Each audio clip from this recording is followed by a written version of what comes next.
Hello and welcome to the PM Show, your weekly roundup of what's new and going on in the PM world. How are we doing this morning, gentlemen? We all okay?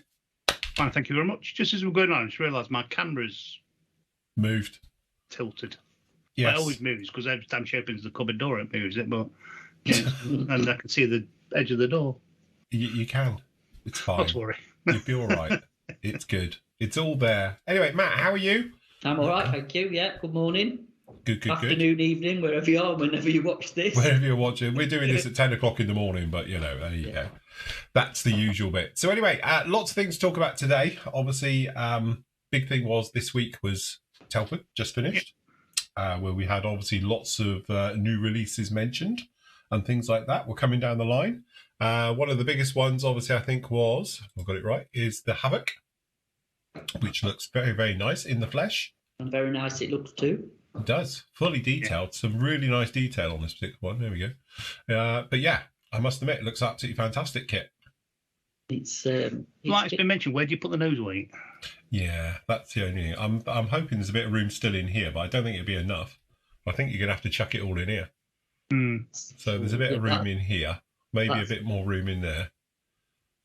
That's a lot to put in that little space, though, for that kit. Yeah, that is the only thing. I'm hopeful, though I don't know if anyone spotted any, but perhaps they've done a moulded weight that fits in somewhere. It's like Tamiya do, but I don't think HK have ever done that before, have they? I don't think they have. I don't know. Not what I know of. Yeah. No.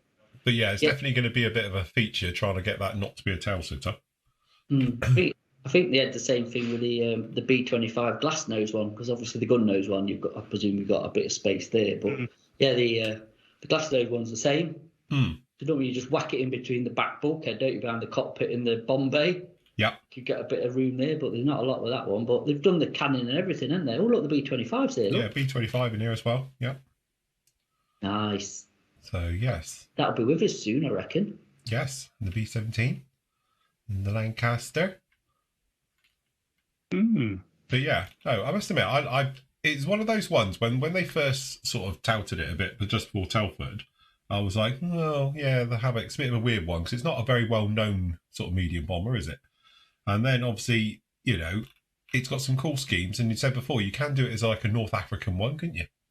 There's loads, yeah. They used them everywhere, so yeah, you've got good options, good markings, literally all over the place for it. So I think it had a longish lifespan, I suppose, for an aircraft then, if you know what I mean. So, yeah, there's loads of theatres it was used in, so it's going to be a lot of options. But that's like the gun nose with the G in it, which is the exciting one, really. Yeah, it's got all the weapons. So, again, and it got cool nose arts on them, if I remember, from the 48th one and the second one. So, yeah, they even used like the Soviets had them as well. Yes, it's on Lend-Lease as well. Lend-Lease, so they had them as well. I think they had a different turret. They put their own turret on the back, but it'd be interesting. Like I said, there's a lot of scope with that kit for a lot of versions, so I can see why they've done it. And obviously, it carries on with their B25 and and where they're going with that. So it'd be lovely to downscale it. I know. I was talking to Matt the other day, Phil, about how tanks now. They all came with interiors for a long time, didn't they? And so, we've been not liking the interiors because it takes so much work. But now it seems like the aircraft have gone that same way. Yes, you do just standard now, full interior, isn't it? Yeah. I think with 30 seconds, you've always got a little bit, but the level of detail does definitely seem to have ramped up because the only time you used to see detail as good as that, like 10 years ago, was in resin, wasn't it? Yeah. So, maybe if you were looking at something like the old HPH kits, you'd have an interior just like that as well, but not from an injection molded one. So, but yeah, it does look nice. Very, very nice. Quite excited with that one. I think Zuki Mori pushed the boat with their kits when they started to come out with 30-second interiors, didn't they? The 8219 and the interiors of the engines as well, but. Well, yeah. If you're into that though, it looks good. It's a shame that there's all that detail there, and then you button it up and you don't see it. It's the same with a tank kit, isn't it? I think people work that out. It's nice to have all that, but once you've put a turret on or put you can't see a lot of it anyway. So obviously a cockpit you need, don't you? And it's not so bad if you can open bays up, like gun bays and stuff like that. But I mean, we've had this conversation. It's like wheel wells and bomb bays, isn't it? Yeah. unless you put a mirror under it, who's going to see it? That's it. It's one of them where it's details for detail's sake. Even though it's nice, it's there. It can be a bit sort of... Because it is really, if you look at it on here, you've got all the under detail inside this turret area. None of that you're going to see. No. Technically, all these boxes on the top here are actually hidden by the top, so you're not going to see any of that either. Maybe a little bit in the bomb bay here, but definitely not in these areas. You're not going to see anything in there. A little bit around the cockpit, clearly.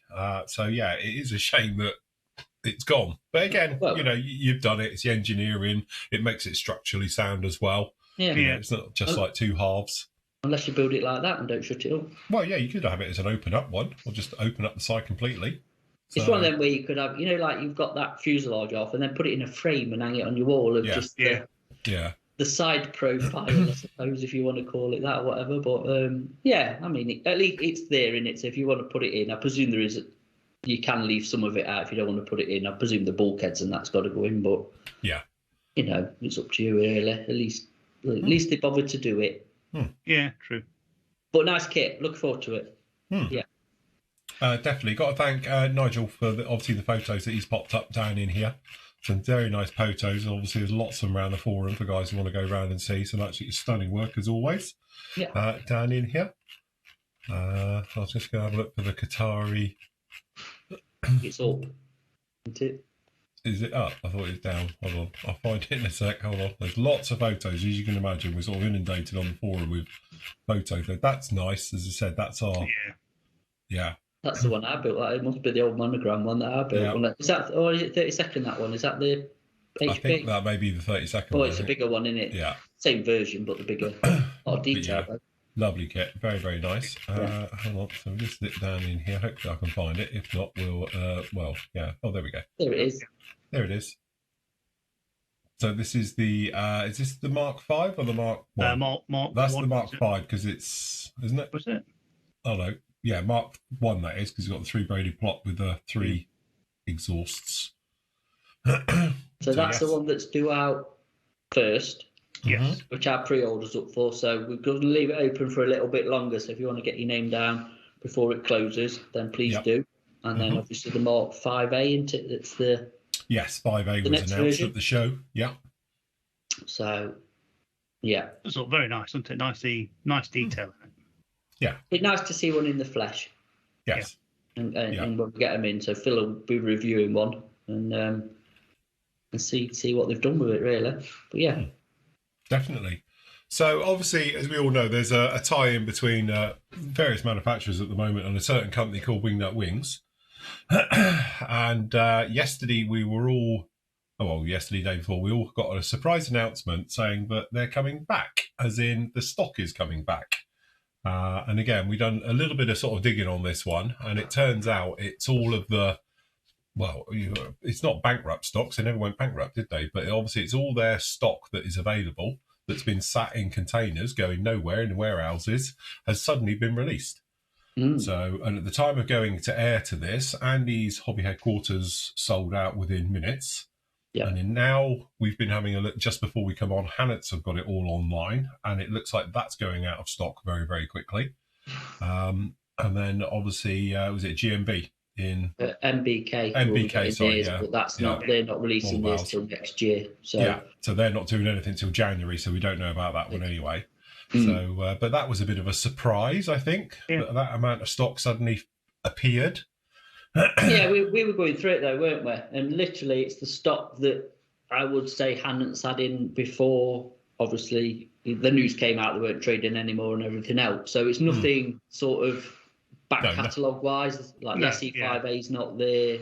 I think there was only one version of a pup, if that's still there. There's quite a few out of the catalogue that's not there. But there's quite a few that actually is as well, to be honest. Some of the bigger stuff's there, so the Felixstowe's back, the Gothers, that catch the pigeon plane with the floats and stuff, the big bomber, and the Eindeckers, and what else were the Ninax, weren't it? The RE8, I think an RE8. So there's certain stuff, some good stuff in there.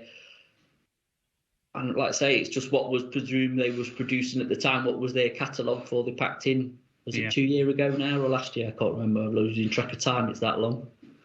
So when did it go up on Hannets? Do you know? Yesterday. Yesterday. Definitely. So everything I clicked on was not available for back. I knew it wasn't going to last long. So, like I say, you've said like Andy said, Obby Court sold out within 10 minutes or something. It's like something like that. Like a festival ticket or a concert. Yeah. But it's nice to see at least it's been available and for a retail price, shall we say, not an inflated second-hand price because it's a collector's item. You know, the other thing is you're going to have to watch this space because how many of them will be back on certain sites, back up for sale at, you know, inflated prices. Silly prices again.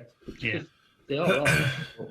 And that's the thing, to be honest, the second-hand market has been selling them for 200 quid a pop, basically, for doubling the prices on them, which is just that thing of supply and demand. And all of a sudden, this has come along, and I think a lot of people have gone, oh, you know. But I think this will be the last of it. We're not going to see it after this. No, till the next 3 containers too. Yeah. I mean, Nathan sent us a photo of one at the show, didn't he, for 250 quid. That was one of them thingy albatrosses, though, weren't it? Limited edition albatrosses. That I think we all got one. It was 70 quid. Yeah. Picked one up at Telford 4 years ago, was it? Yeah. Perhaps. And again, that's the. I'm looking at it from like a collector's point of view rather than a builder's point of view because that's what they are now, isn't it? Yes. The collector's items rather than you know, stuff that you're going to readily build. And again, even what we've gone over this before, but even when Wings were in business and stuff like that, it's pretty niche. I'm sorry to say, but you know, it's quite a niche market. World War One. Yes. As Phil's found out, building a couple of them and viewing figures. Yeah, that's it. Yeah. but we knew Wings was never in it for the money, was it? Not for the owner, anyway. Well, no. If you're running a business, you need to be in it for the money because otherwise you don't have a business. He just wanted it for the passion of the aircraft, isn't it? So, well, anyway, if you can find one, there's some available in it. Yeah, as I say, it's one of those grab them whilst you can because what's on there at the moment does seem to be going very, very quickly. Yeah. So, yeah. Fair enough. So, very nice. You've got the Tornadoes in. Yes, we've got the pre-orders of the Tornado IDS, so they're going out today, literally. And obviously the Revel kit, but some nice schemes in it. Yeah. Yeah. Very nice. Another limited edition from Eddard, but yeah, another nice box and stuff in it. Yeah. But, so that's in, and look what else we've got back in stock.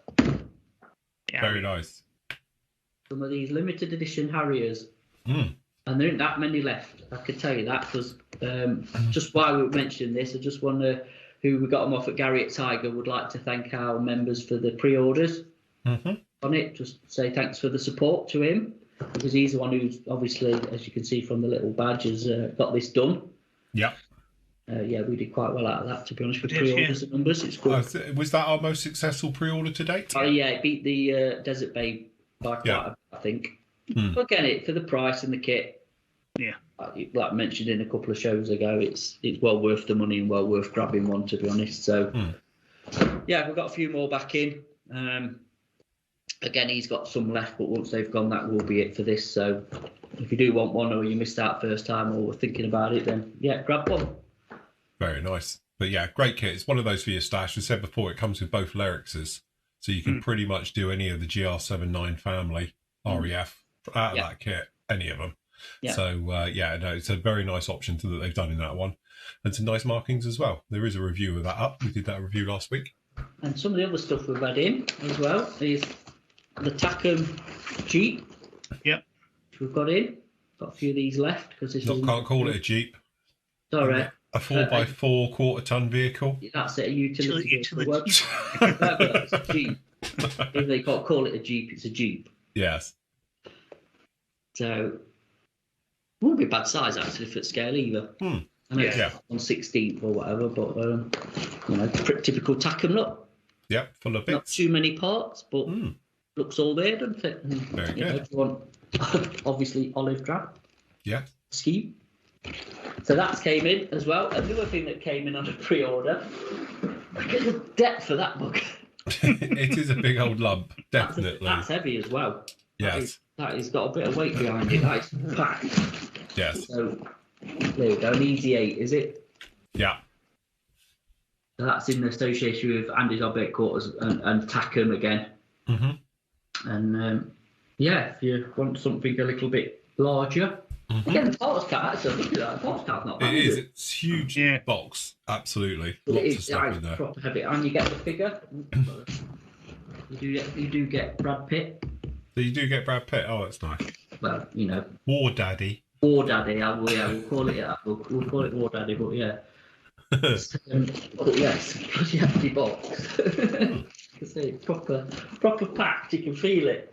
So that's coming as well as a pre-order. The other thing as well to mention on pre-orders is today we will be having the Mandalorian in from Revell has finally arrived. Yep. So I think Andy's done some invoicing and we'll get them out. I've invoiced them this morning. People have paid, so they'll be out by end of the week anyway. So I didn't know that's just go out of the blue, literally, isn't it? Yeah. Also, the drills are coming in, aren't they? Yeah, well, soon, Andy. Keep under wraps. God, edit that bit out when you edit it. I'm not editing it. It takes too long. Have we got him in here, the Mandalorian? Where's he gone? What's that? Sorry. The Mandalorian, is he in here under pre-order? Second page at the bottom. Second page at the bottom. Is it? Jesus. Second page at the bottom. Right. There it is. We've just still got. I didn't know if you had those pictures up, the other ones. No. The high quality build-up pictures. I'm going to lose my paintbrushes. No, it's fine. Yeah. There you go. Yeah, he's stood in front of a wall, isn't he? And yeah, he's got some of the skulls for the helmets, isn't it? Yeah. So, yes, very nice indeed. So that's a good one. And then obviously Phil's adding, a lot was sent in Maria. Yes, from Metropolis, Phil. Metropolis. That's it. Metropolis. That's the one. Trust me, I've said before, if you watch the review, I got it in my head and I couldn't shake it. I have a different way of pronouncing it. So it took about 9 takes. But anyway, it is, so really nice. It is 1/8 scale. It does say on the box, it says it here. I know we talked about it Saturday when I did a quick sneak in box review. But anyway, full review of her is up now. You can go off and see that particular one. And again, it's simple, but there's not much to it. But again, it's all going to be down to your painting and your detailing and stuff. It does come with the charging station or throne or whatever it is for it as well, for that bit down in there. And again, it's a bit weird how they did the layout for it, but it's very, very nice. The figure looks, drill her eyeballs out. Hey. What, you're going to light it up? No. Why? Light it up? No. There's all your little lights if you want to. You could light the throne. Yeah, you can light the throne up because you've got all the lighting down bottom. Apparently, a bit like old Anthony, whatever his name was, who paid C-3PO, it almost damn near killed her. Yeah. Yeah, it did, because it's made of, it's like a resin, isn't it? Her suit was wood resin or something that they used to make it. Is that what they did it? 1926 when they made the suit for her. But apparently it was cast off of her own body, so there was no room to wiggle inside it. And she was suffering from dehydration, like Anthony was, and obviously heat stroke and all the other things go through. Asphyxiation, she was terrible trying breathing through it as well. Yeah. But if you read the thing to the film, apparently the director bloke was a nightmare and he used to retake everything 10 times. So, but she collapsed on set loads of times doing it. They blow massive fans at her, didn't they? Between takes and things, just to keep falling. But yeah, it's. But you think that was actually made in 1927? The film was released. Yeah. So. Well ahead of its time. Oh, incredibly ahead. And as I say, for practical effects, if you go on YouTube, there's a little... I found it after I actually did the review of that yesterday afternoon when I was editing it. It's got all the model makers making up the city. So where you've got like the cars going along the road and like the figures as it would be, it's a practical effect. They're actually real little miniature cars driving along and planes flying around, and literally it's incredible, really. So... You didn't put Radio Gaga playing in the background then when you did No, I didn't. No, I didn't do that. Should have done. Get enough trouble with copyright strikes on YouTube as it is. So anyway, she is up. As I say, we can't get any more at the moment, can we? It seems to. That's it. The Fortunately not. No. We get them from Gary again at Tiger, and he sold out. And there ain't been any more produced at the minute. So it is a bit of that's quite a limited one. So very. Yeah. I don't know what we've got left stock like. I don't know if we're waiting for payments for the pre-order because I've got our pre-orders in. So if there is any, obviously they'll go up once we've gone through it. But yeah, it's one of them. Yeah. Very nice. And I think it's probably going to be my turkey shoot, Bill, in 2 weeks' time. All right. Just saying. 1 week's time. 1 week. 1 week, really. Yeah. Not this weekend coming, the weekend afterwards. Week tomorrow. Turkey shoot week weekend. tomorrow. Yeah. Week tomorrow. Well, Thursday. We're starting Thursday night. Oh, we're starting Thursday night. Of course we are. Yeah. Sorry. Yeah. Thursday night, Friday afternoon, Saturday till midnight, Sunday till still 4 o'clock. Yes. Those times may change. They could Those change. times are going to change. Literally. The other review as well, which is quite apt after what happened yesterday in Poland. The Iron Dome review is up. So this is Magic Factory 1/35th scale as well. So you got the review of that one is up as well. So again, very, very nice detailed parts and everything. Again, we haven't got this kit in stock with us because this is a pre one that I got sent direct from Magic Factory. So, but hopefully we'll be able to get these in the future. Are they a new company then, Phil? And they are not a new company, but it's a new name. Okay. But they do a lot of work for other people. That's all I'm allowed to say. Do they do a lot of good work for charity, mate? They do a lot of work. I don't know if it's charity. I don't think it would be described as charity. Is that resin in your hand there? That they are resin figures, yes. Oh, they're my figures that he's holding. Oh, is it you? I thought you'd have your eye on them. A couple of IDF ladies. But yeah, you've got nice with hair back or ponytail. Take your pick. So very nice as well. But yeah, generally looks really, really good. You might notice from the sprues it looks very similar to other manufacturers, but this is them. Jointly designed by Israel and France, wasn't it? Well, by Dassault. Oh, was it? I thought it was Israel and the US. No, I think it was Dassault and Israel, but the US have got some. Yeah. But yeah, interesting subject. It is interesting subject. I said what would be nice is because obviously it's got the old A-frame for dragging it on the back of a lorry. So you can actually have it being put in an area or something if you didn't want to have it all ready to go, or just sort of packed up on the back of a truck. But all the hydraulic system and that, it's all posable. So you can actually have it in whatever position you want and all the bits and pieces, which is quite nice with it. So, yeah. Cool. Something a bit different with that one. That's very nice indeed. And usual things, though, just back on the store. Obviously, we've got the F-35s in. We've got the Avro Anson, which may or may not. I'm going to say it. I will say it. I know our forum, Flory Models Forum, has a different opinion to me, clearly. But I have to say, the clear part problem, from what I can see on the kit that I've got, isn't that big of a deal. It's a tiny little...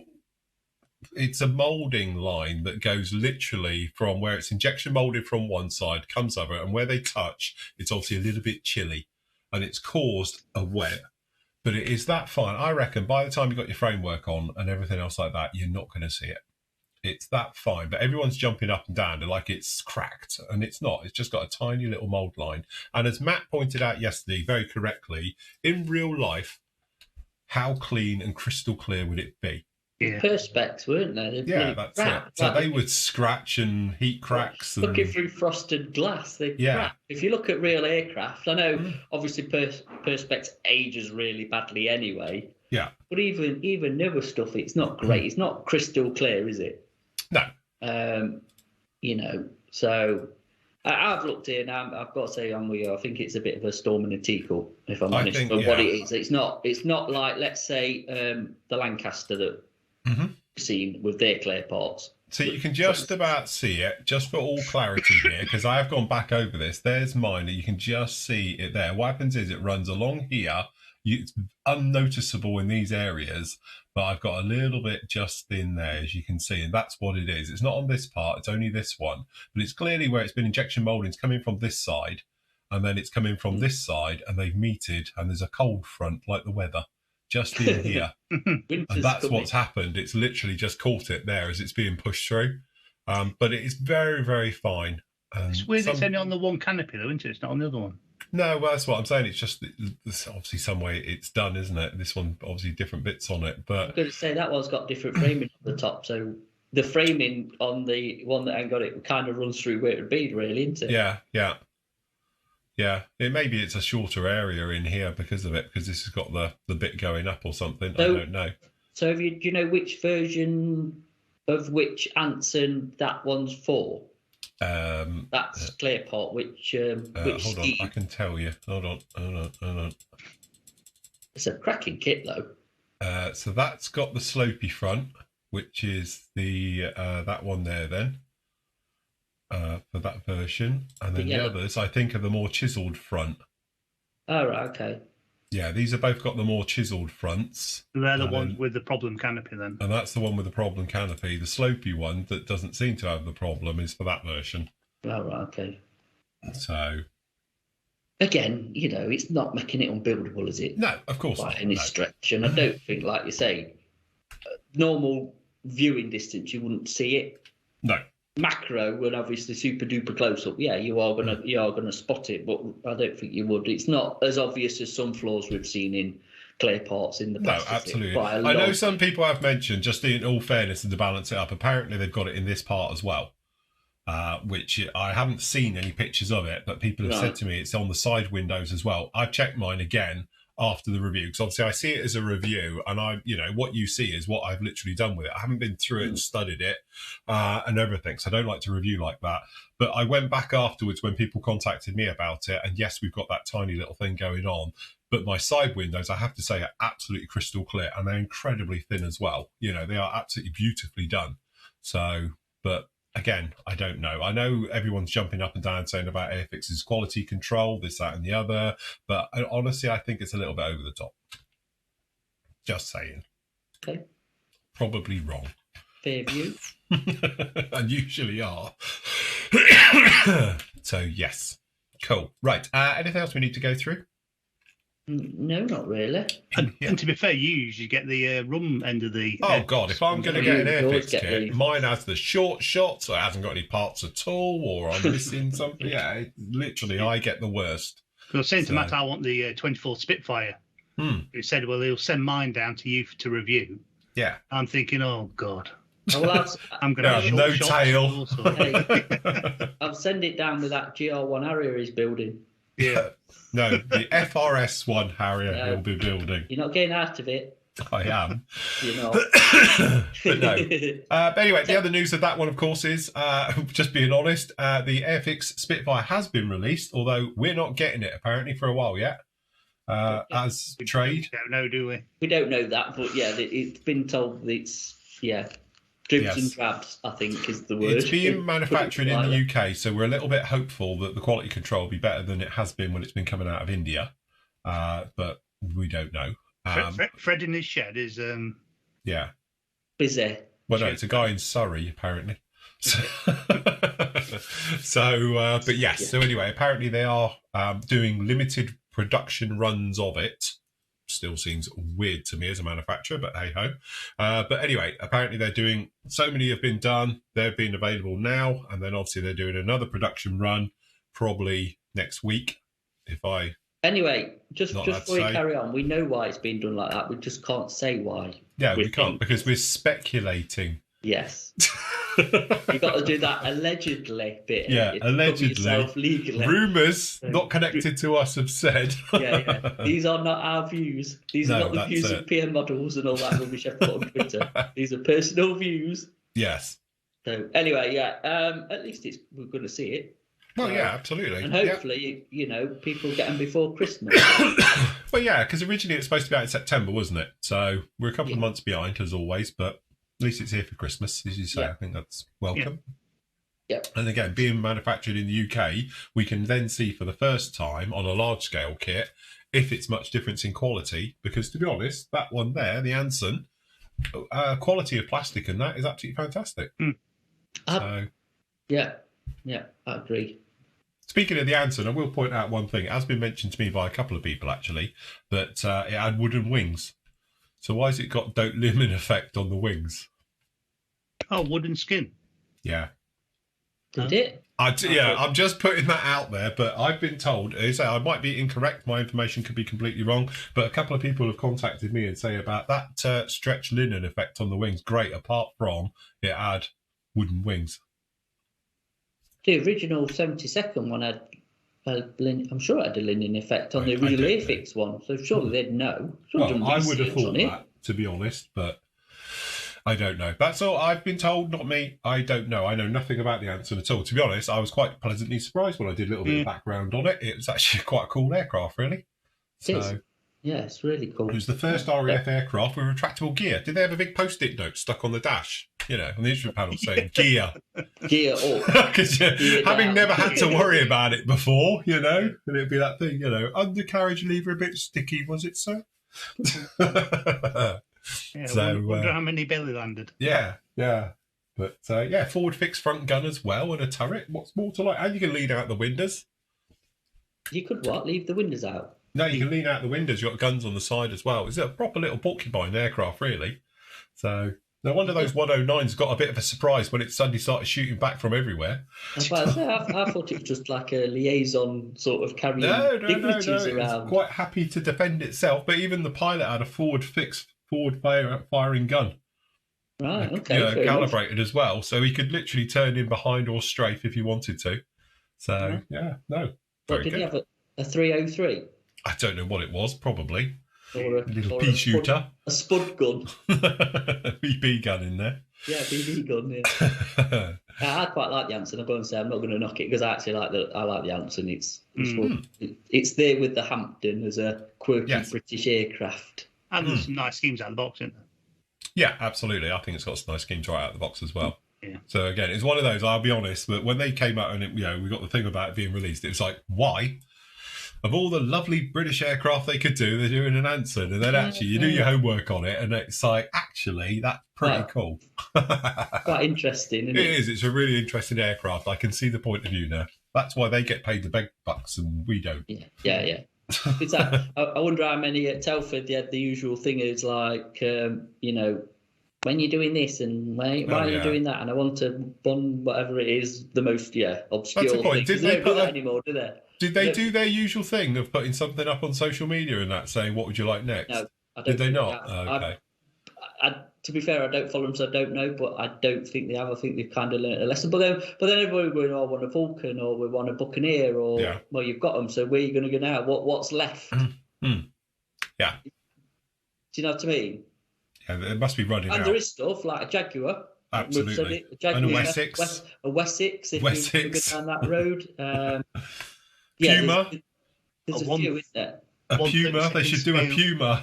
They should do a Puma. You're absolutely right. Everybody should do a Puma. Yes. A 132nd scale Queen Elizabeth class carrier. A Tornado, if you want to do that, because now they're retired, they can do a Tornado. There's still a few they can get down. So obviously we've only got to wait a couple of months, and we'll get obviously 2023s to 2024 releases. Yeah, interesting.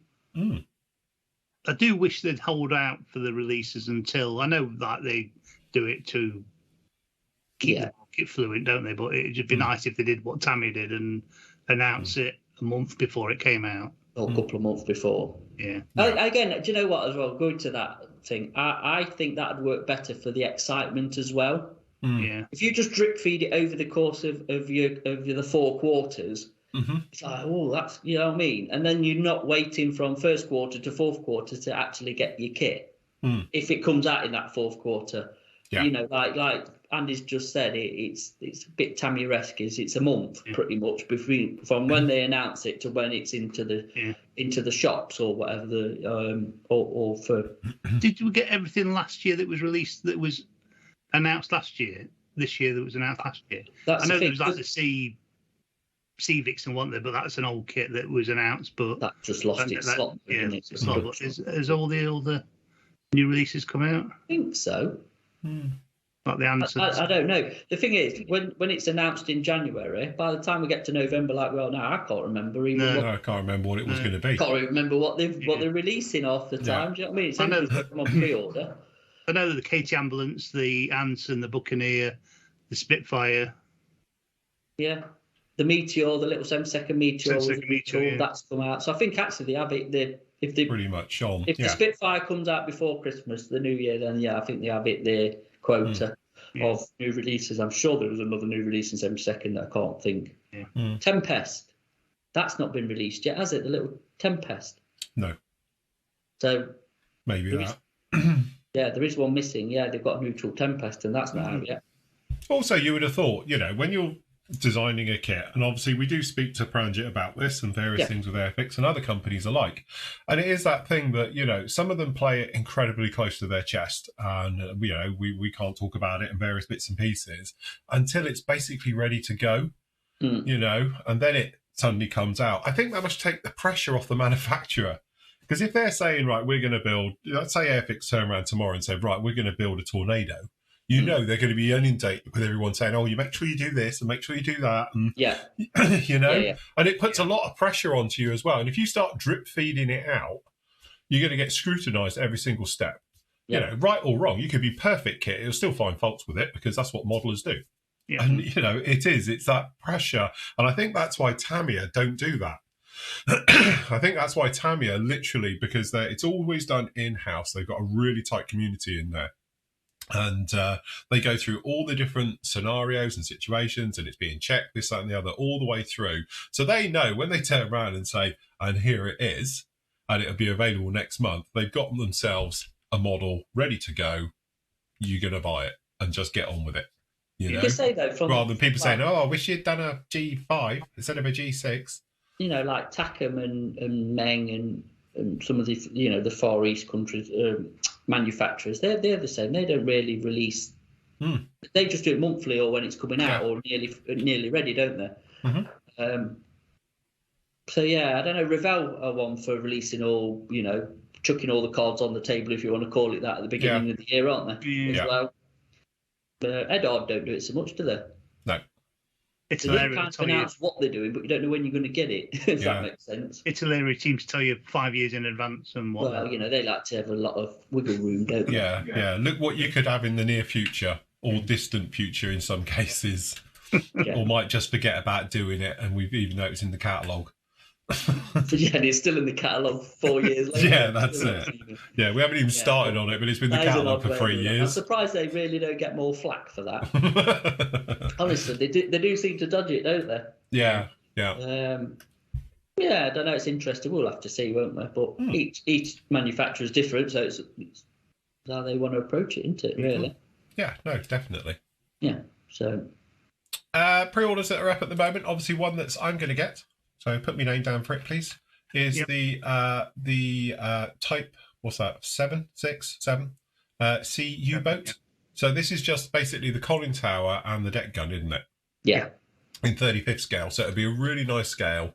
And again, I think that's just like we were saying before. The trouble with U-boats is they're like ships. They're just too long.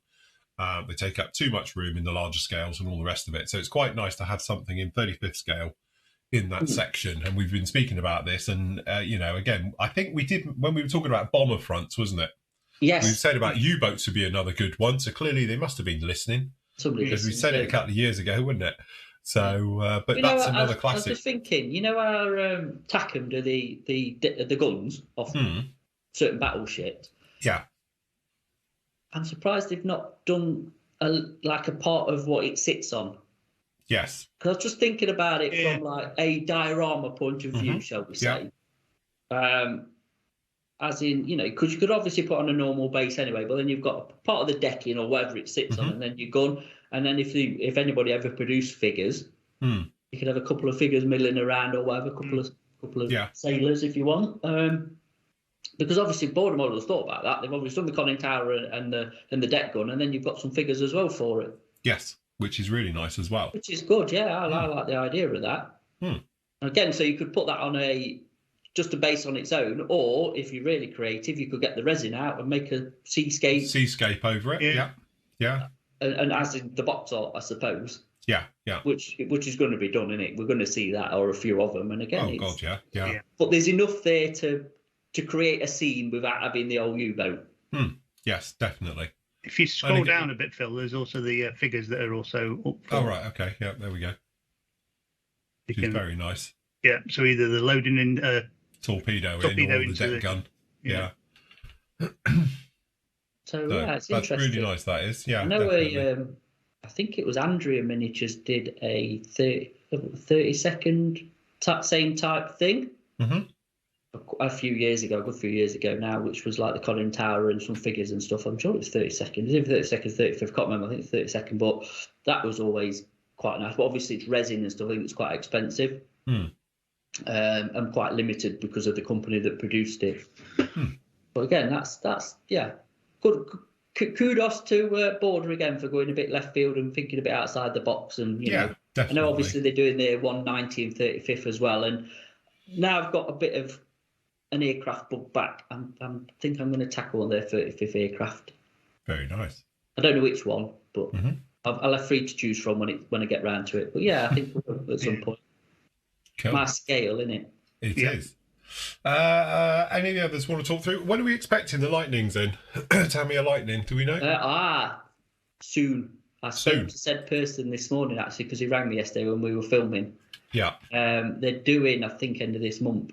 Right, I did think that. They're sort of before Christmas, I was hearing. So yeah. So as long as the containers are on time and stuff, yeah. So what was the date I put that pre-order up, Phil? You put that up on the 4th of the 10th. So it's not too bad.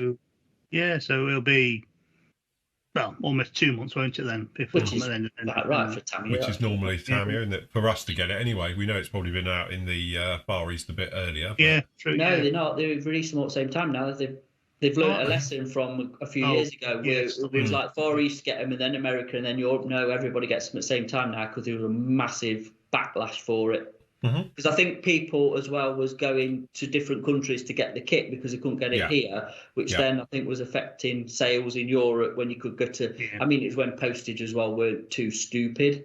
Yes. Nowadays it's not worth it. You might as well wait. But I think so now it's a blanket release across the globe. Because in the old days they did the clear parts, didn't they, on the European versions of the Mosquito? Yeah. Where you didn't get them on the Far East ones. Try and dissuade people from getting them from. For interesting. What else have we got there then? We've got in there the HK, obviously V25. Do we know when that's due? Soon as well, because obviously that's out.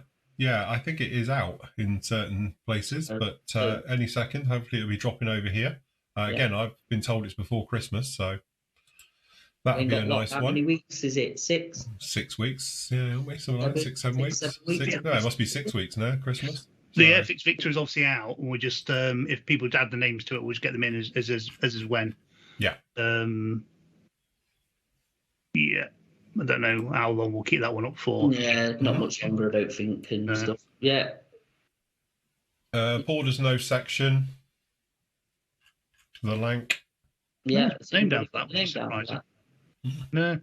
Nobody.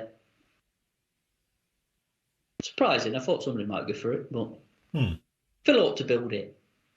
It's all right. You've done one. You've covered that base very nicely with the HK one. Thanks. do you know what? I thought you'd be interested in that. I'm not saying even that version. I'm thinking the one I did as well. I thought you'd. Yeah. I suppose you built a 48th one though. Why would you? Well, I was going to say, I was just actually pointing that out. I just did the 48th one only a month ago. Fair point. What about if they did the B17? Yes, but then I've done the B17 as well. I've got them both here, haven't I? So. But yeah, it would be nice. They do look nice in 30-second.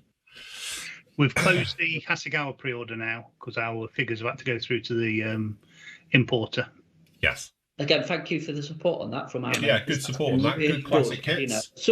Because Andy went through the numbers, and some of them were more than we thought, and some were less, to be honest. Yeah. But we're going to get stock in anyway, so that's going to come in sort of 2 sittings apparently. Yeah. The first lot will come in, I think, in the new year, and then the other will follow not too far behind. So you're going to get them anyway. But yeah, there's some good stuff in that. Yes, apologies if you've ordered 2 aircraft and might get 2 separate invoices for them, and they're coming in 2 lots, but that's out of our hands. They're coming in 2 separate shipments. Nice, we can get it. So yeah, it's fit for pre-orders again. We'll as soon as stuff lands and whatever, we'll we'll get wind of pricing and stuff. We'll get some more up. Cool. Okay, moving over to questions then. Stuart says, I want to ask which of the Apache new releases we did that. 6 days ago. We've answered that last week. We have. Either also, okay, just to follow that up because I was slightly out of touch with this one. I was ill. That's my thing. I was on my deathbed. But obviously, the Meng Apache is the is the D, which is the longbow. Because obviously there's two versions of it out. There's the D and the E. So just to clarify, the Meng one comes with a rotorfold, and it always did as well. Then Takom released theirs that it was going to come out, and then it disappeared and then came back out with a rotorfold. So it looks like, obviously, they saw what Meng were doing and quickly redid it so it comes up with the actual rotorfold as well. Is that a D? That's both a D, but obviously then Takom are the only one who's doing the Guardian, and it's known, which is the E, which is the more modern version of them. They all come with the millimeter radar on the top. It's going to be an optional extra if you put it on or off. So the longbow will come with it, and the Guardian comes with it as well, as far as I know. Did the British Army one? In theory, you could convert it. There's a few lumps and bumps that are different, but you could convert the Guardian into the new, because that's what we've got now, is the E being delivered as we speak. Yeah. Could be nice kits anyway, whichever one. I think both would be quite top. And I must admit, I've had probably 10 people ask me which one would I go for. And like I've said before, looking at the CAD work, they look identical. They've all got the same amount of detail. They look as good as Crispy and CAD and all the rest of it. And I couldn't probably tell them apart.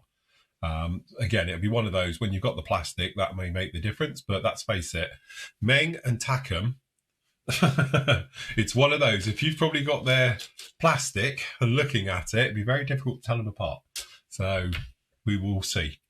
Yeah, I think it'll depend which ones comes out first in the price. And again, it may be something to do with price, because I've heard there's a slight difference in the price, but we don't know because we haven't had a release on those yet. Rob says, hi guys, speaking to Nathan at Scale Model World and looking at the builds, I feel like doing a 1/32 scale Luftwaffe Phantom. Found some of the old Revell kits, but see Academy have released a Phantom as well. Which would be the better option, and how much does the Revell one need to adjust to look like an F4F? Right, I can answer that. That is the Revell kit. The Academy one is the Revell kit, and as far as I know, the only F you can do 32nd is the Revell one. Nobody else has done an F in that scale, which is, it's all right kit. I think it needs upgrading in the cockpit. Cockpit's weak. Rest of it, it's all recessed. If you get the RF one though, which I had, that's raised. That's an old kit, because I did have an RF Phantom, which I was going to do a German one, and stopped it because it was at the time raised, and I wasn't that bothered about rescribing. But the actual normal F version, which has been released God knows how many times in different liveries, and it's had more more comebacks. It's actually not a bad base kit, but it needs a cockpit. And I think that when I was looking, Legend are the only one that do one, and I don't know how easy that is to get hold of. What would you say, Phil? Because you're a bit more of a Phantom expert than I am. Yeah, I know a lot of people turn around and they say about converting an E to obviously an F. And doing it that way, but obviously there's lots of difference because the tailplanes are completely different, because they've got the leading edge raisy bit onto it, so that's different, and then obviously it's got slatted wings and various bits and pieces, so the F is slightly different to the E. I know it looks like a Phantom, but you'd have to do a very late E to turn into an F, and there's a few lumps and bumps that are different on them as well, so I think it's probably easier to go off. But in 32nd scale, that's pretty much your only option, is to get hold of the kit. But you said before, it's recessed, and it's actually not a bad kit, let's face it, but it's weak because of its age. How old's that kit now? It's knocking on a bit. It's an older kit. I think it's one of them typical Revell. The base of it's there. Yeah. Like with most of the 32nd stuff, you've just got, if you want to think it, you've got to add to it, haven't you? Yeah. If you're just doing a standalone. Yeah, if you're doing it closed up and all the rest of it. Get a couple of seats. Yeah, couple of seats, I was going to say, yeah. If you've got canopy closed, nice paint scheme, it'll look fine. Yeah. I really do. I don't think you need, I don't know how good the engines are on that. I don't know if you don't have to upgrade the engines. I think the engines are a bit, but if you can get cans, I think that would be okay as well, which I presume you could get. Yeah, you can get the 30-second cans for it. So, and again, there is options as well, because D-Mold used to do them. I don't know currently who's doing them as well for the full length intakes, because obviously I think it's hollow. There's nothing in there. Yeah, they do. So, so there is options out there to go and convert that one into it, and we've seen it on the forum before. I'd say, but let's face it, most of the German schemes you're going to do them is something very nice and colourful. And I think that distracts the eye lovely from looking at all the usual detailed bits. If it's just doing a grey one or something, then it's a bit different. But if you're going to be doing in a really bright, colourful scheme, you can probably get away with it, no problem at all. But I know a lot of people say about the E, like taking the Tamiya one and things like that and converting it across, and it's not as straightforward as that. There's a lot of differences because it's like an early E, I think it is, or a mid E. So, yes. Big old things, aren't they, as well? They are very, very big. And to be honest, the Rebel one's not expensive, is it? I don't know what Academy reboxed it and bunged it out for the other year, but I don't know. I think it's still available, 70 quid, 80 quid or something like that. But I mean, that Revell one is about 50 quid, I think. Yeah, I was going to say, you pick it up for 50 quid. So, and it wasn't released that long ago, or re-released again that long ago. So it pops up every few years in, like I say, a different bright scheme, Yes. I think the last one was the last flight one, I think. Yeah. Would have been. And that was, 4 years ago, perhaps? 3 years ago? I don't know. Because I did the one with the horses on the side. Oh, Many years ago as well. Yeah. So. Because even the different squadrons have, like, the fancy ski tiger, tiger ones out with for tiger meets, and just trying to remember the back boxes. Scale mates, if you just go on there, it'll show you everything that they've released and when it was first came out. So, But yeah, I would say, short answer, stick with the Revell boxing or the Academy one if you can't get it, and then just have a look around for the basics of aftermarket for it, and you'll turn up with something really nice. Okay, Michael says, hi, with my go-to manufacturer being Tamiya, and after trying other brands, finding them heading in the bin. Okay. Can I ask your honest opinion on what's the best Tamiya quality 148 scale helicopter kit is? Great one. I was going to say Tamiya don't really do. You've got that Hughes 500. I've got a very nice Hughes 500 from, when did we say it was? 1971, wasn't it? It doesn't want a Tamiya 48 scale kit helicopter. It wants a Tamiya quality 48 scale helicopter. Ooh. So who do something that's Tamiya quality in 48 helicopters? The thing with Tamiya, Tamiya are very unique on the way they engineer them, aren't they, to go together. They're very clever on the way they they can make things fit. Well, I don't want to say make them simple, because they're not but because they're very, very good quality. The way they go together, aren't they? I suppose the only thing I would say that's probably near to a 48th helicopter for that is Asagawa. But again, you're going to have to be careful with that, because their Sea Kings are brilliant. Yeah. And to be honest, their 48 scale Apaches back in the day were always quite nice. And they've got some other helicopters. They're the only ones in 48. I mean, obviously, Italeri do a lot, but I wouldn't say they're Tamiya quality by any stretch. You've got Zvezda's got some out, and if you want Academy as well. Academy do some. Not 48, they're old. They're 48 stuff. Yeah, I was going to say, the trouble is the 35th are the newer ones. 35th. Trumpeter's got some 48 stuff out now, helicopter-wise, but you're looking at the MI8s, and the 4's just come out in the 24. Again, we've talked about it in the past, where some manufacturers put too many small details in, don't they, where it's not necessarily needed to be an extra part, or... Helicopters is a very niche subject. Yeah, and that's what I was going to say. Trouble is with helicopters, especially in 48 scale, it's very niche. 72nd, there's a few around, but none of them, they tend to be old school stuff, let's face it, sort of 70s, 80s kits. 32nd, you're moving into that realm. Obviously, there's a lot of newer stuff out, because obviously ICM did the Cobras. Let's face it. I still don't think it's I think it's a really nice kit. It's the Kitty Hawk. For the Seahawks and Black Hawks and things like that, if you wanted to go up to that scale. I'd say they did some 48 helicopters, but you can't get them now anyway. Like the Sea Sprite and the Huey and Dolphin helicopter, is it, and stuff. I know, like Trumpeter do a few, but you can't say they're Tamiya-esque. No. You're going to need to build them. You're going to need to, if you've binned kits off in the past because it's not, then you're not going to want to build probably a lot of what we've mentioned, because you're going to have to put a bit of work in it. Like I said, the only one I would say that's probably going to be is the Asagawa kits. Ish. But then again, Hobby Boss do a few bits and pieces. They're simplified though, they're not. 48, but again, they're simplified builds, so you don't tend to get much. Unless you go to that one you built, the Kamov. Yeah, the Helix and that. Helix and stuff. Yeah. And that, I mean, they're nice kits, and they turn out nice, but again, would you compare them to a Tamiya kit? No, not at all. So, you're stuck really, aren't you? Yeah. Yes.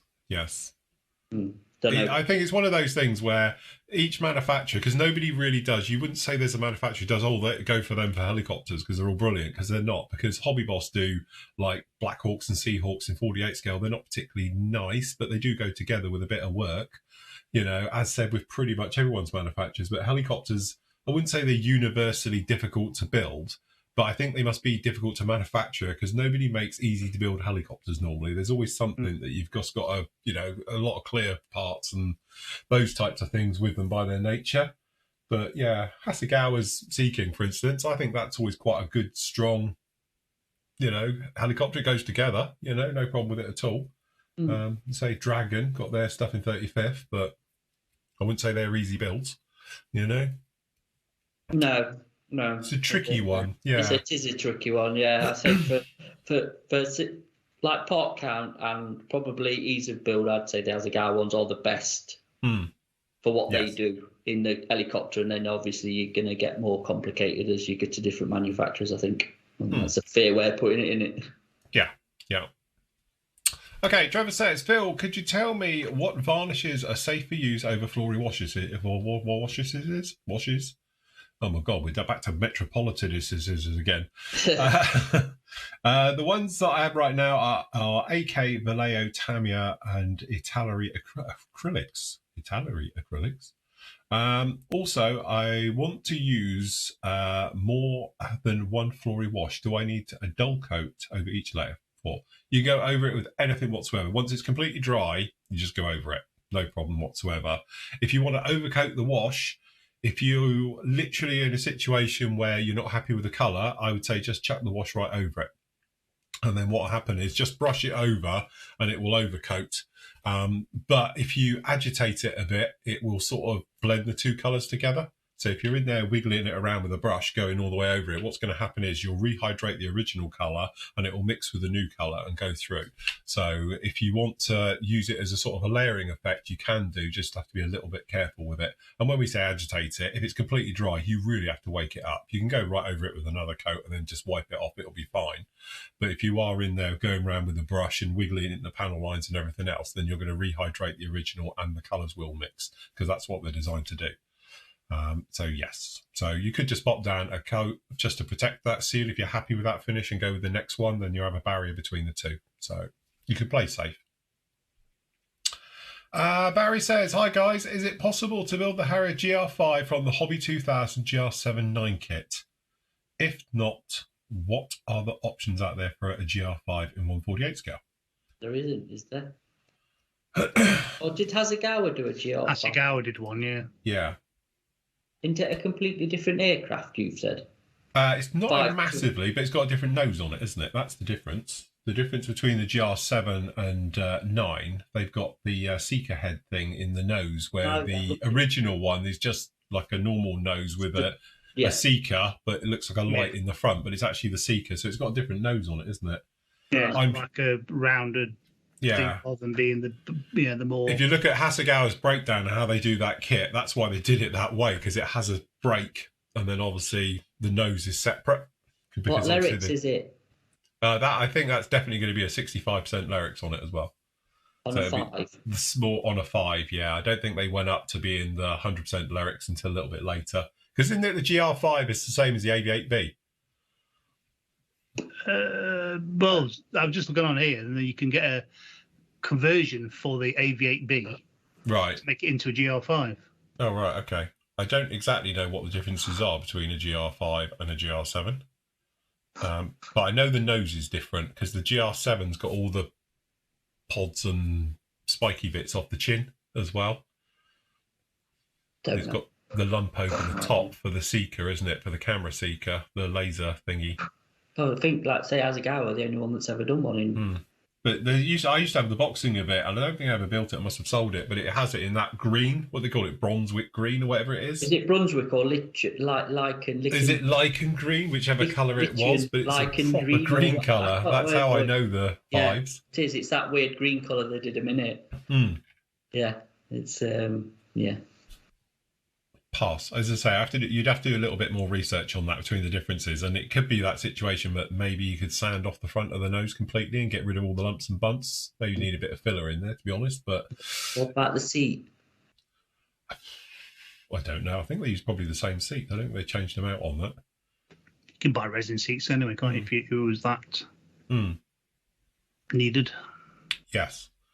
Paul says, hi guys, since returning to the hobby a year ago, I focused on aircraft. I want to reach out and start painting figures so I can do dioramas. Is there a set of paints I can buy to get started hand painting the figures? All of my aircraft paints are lacquers. Matthew, this is your department. Yeah, don't get involved, stick with aircraft.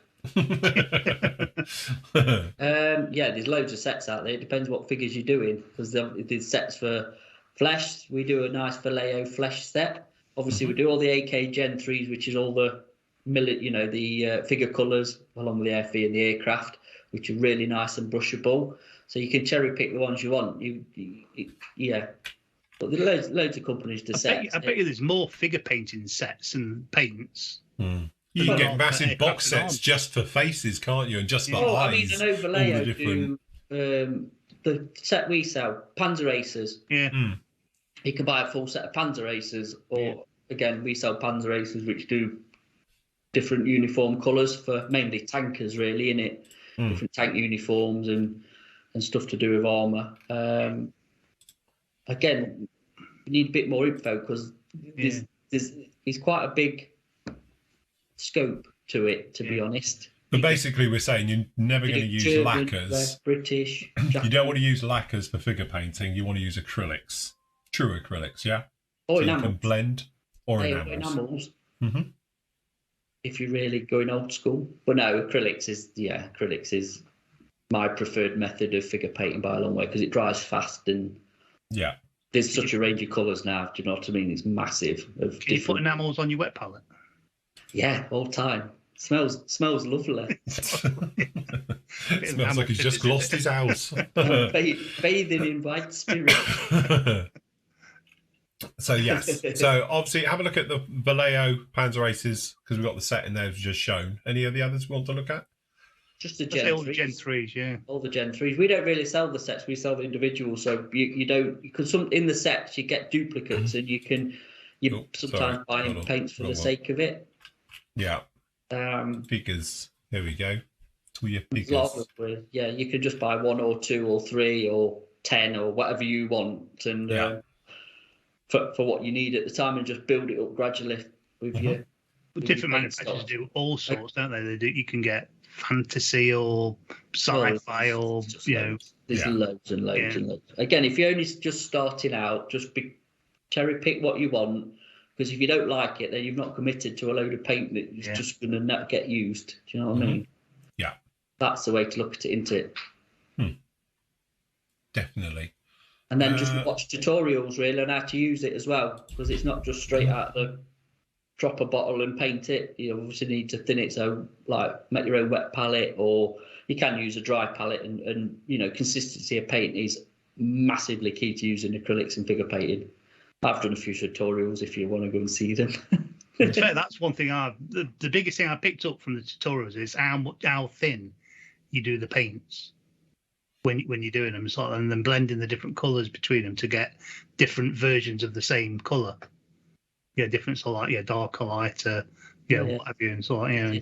It's proper painting. Whereas I'd use Tamiya XF15 and slap it on, or whatever the Umbro flesh colour was. I can't remember what that was anymore, but oh god, I did some figures yesterday. I loaded it up. Yeah, I'm not going to say for my video build I'm doing in 70-second figures. And right. I don't know what you'll get out of it, Andy, because they were just. I told you yesterday, didn't I, Phil? They were a nightmare to film. Oh my god, it's like that small on a. I've even put it in my holder to try and keep it into camera shot and stuff. But oh dear, I don't know. I don't know. How many times did you head in the way? Hey? How many times did you head in the way? I have no idea. Even when he's showing me, he's got it, and like literally, he's like, "Here it is," and it's like down and left a bit because he's got it zoomed in a bit. It's like where left, down. Yeah, that's it. Top of the head shot. Anyway, Nigel says at Telford that he saw the HK models future release of the 32nd Havoc. Yeah, what do we think of it and all the rest of it? We love it. Looks great. I'm going to build it. I will put my name down for that one. Looks a very, very nice kit, as does their B25, to be honest. I've turned into a bit of an HK fanboy, really. So the B25 and potentially an A20 next year for you. Well, you never know. Light bomber, medium bomber series. Yeah. So, if they did a B26 Marauder, the world would be a happy place. Well, this is it. If somebody would do one. So, yeah, no, it'd be all right. Okay, Danny says, very much looking forward to receiving his new 24 scale Spitfire for Christmas. I'm thinking of doing the scheme with the invasion stripes. I'm sure I'm missing some simple trick here, but how would you go about painting the invasion stripes whilst having the gun bays and panels open? Thank you. Okay, I can give you a simple trick on this, if I can find mine. Blue tack. Hold on, where's mine? Put them on and paint them, then take them off. So what I do is paint all the wheel, but all the gun bay and everything first, completely. So you do like the doors for it and all the rest of it. Then, as the guys have pointed out, tack them in place with blue tack. So just close it all up and then paint it. So I can show you in mine, wherever it is. Where's mine? Oh, there's the thing again. There it is. So yeah, so when you get her in and done, I think I've got a picture of me actually doing that said trick here somewhere, perhaps. Yeah, there we go. So yeah, as you can see, so I've already painted and weathered and everything down into the gun bays and all the bits and pieces, and then we're just painting straight over the top with it, and then we're just doing all of that, and then obviously white down first, mask off each side of it, white area goes in, and then we just spray the black right over it as well. So then obviously when we come through and everything else, there we go, gun bays are all done. But also it naturally will do all the little edges. So the edges are painted for you as well. You might get a little bit of overspray, but in the end of the day, you would have in real life. Yeah. So when you're taking them off and going through, so you've got that natural type look to it all the way through. And going. So I always say when you're doing all your painting and things like that, I always try and treat it as the same. So it all gets the same weathering, it gets everything. So it looks like it's part of the same aircraft. Otherwise, if you sort of mask them off and everything, what can happen is they just look a little bit fake stuck in there. But yeah. Needs a 124th Tempest to go with that. It does, doesn't it? So, but yeah, it was one of those ones where open it all up and everything else, because obviously it was all stripped back, but it was all put back together. So all these panels and that are painted exactly the same time, and they were weathered and sanded and all the rest of it in whilst it was in situ. And it just gives a far natural, I think a nicer natural look to it than if you were to do it separately. So do it all in one. But yeah, that's how I go about doing it. Yeah, I second that. That was nice, that build. It was. It's still one of my favourites, and it was an Airfix kit, so that's not bad going. Yeah. So, yeah, one you can't get anymore. No, and they were giving them away at one point. Yeah. You could pick that kit up for literally, it shows there are piles of them, and we're giving them away. At one point, I had two others here as well. Yeah. I picked one up for 50 quid, I think. Yeah, I did as well. Off Eagle Bay at some point, and I did resell it again, and I think I picked one up at a show for 47 quid. Yeah, that's what I was going to say. Somebody had a pile of them. I can't remember who was giving them out. They had a pile of stack of them, and I paid 47 quid for it. Might have been the same show, you know, Phil. It probably was. I can't remember which show we were at. I think you bought the Tiger as well at the same show. Yes. Probably Telford. Probably Telford. No, it was... I think it's one of the other ones we were doing. Yeah. But yeah, as a thing. But yeah, it was one of those. You see them as giant piles of kits up like that. Nobody seems to do that anymore of offloading. No. So, yes, cool. Specials haven't changed this week, have they? No, no. Because obviously you've been a bit busy. No, we're going to thing it because it's all going to change, obviously, for next week. Next week. So Yes. just leaving what's up because we're gearing up for next weekend, really. We are indeed. So don't forget, not this weekend. Next week it starts Thursday night. So we'll be live with you Thursday night for the start of the turkey shoot. So while we're doing this, then I thought Thursday night were members only for Thursday night, then Friday afternoon same, and then Saturday, Sunday open to general public. Probably. Is that what we're normally doing? It was what we normally do. Well, Yeah, we're getting a head start for our turkey shoot. Yeah, that's it. Everyone's getting in a head start. I started mine already. Yeah, he's almost finished it. If you finish it by Friday. Yeah, it turns out it's the Monogram B25. So anyway, we're going to be with you, obviously, live on Thursday night for the start of the turkey shoot, where we'll be building. We'll be with you again on the afternoon. I've just made an appointment because I've got somebody coming round here at 1:15, but hopefully my other half's off work so she can deal with that, which wouldn't be a problem. Apart from he has got to come in here. Do you need to check? Well, it's got to have one of those EPS certificates, the house. Energy something certificate. I don't know. He's going to come around and measure the radiators.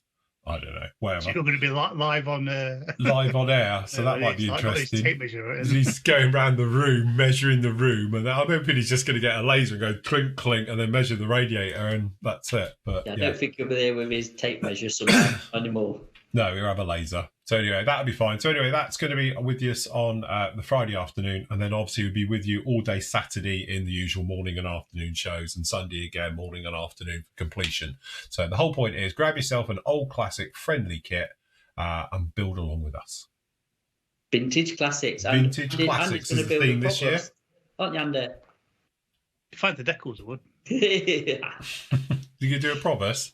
What, these ones you mean? These really nice decals I've got here. You've had for about 3-4 years, yeah. At least. Definitely. There's no schemes on there you'd do anyway. They don't interest you then. Yeah. The thing is, because I've got the cheap boxing where you get the paints with it, you only get the one scheme with it, which is the red one.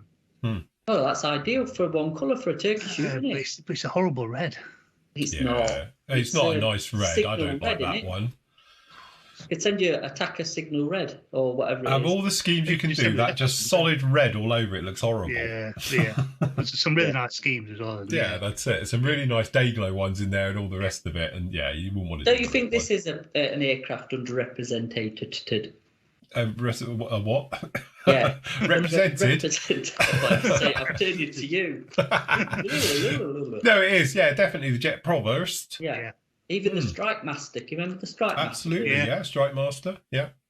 I wonder if this could be on AFIC's list to upgrade to a 48th kit. It wouldn't surprise me. As we said before, they've got a couple of little holes in there that are appearing that they could fill.